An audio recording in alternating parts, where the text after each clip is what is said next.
অনাবিল আনন্দে ভাসছে পাবনার সুজানগর উপজেলার রাইসা খাতুন ও সাকিবের পরিবার।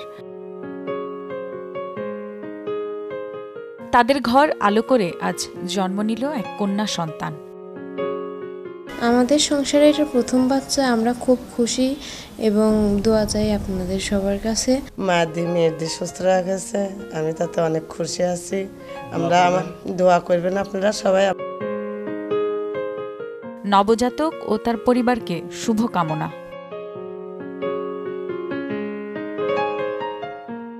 প্রথম থেকে আমার ভরসা টুইঙ্কেল বেবি ওয়াইপস। এর অ্যান্টিব্যাকটেরিয়াল ফর্মুলা শিশুকে রাখে জীবাণু থেকে সুরক্ষিত।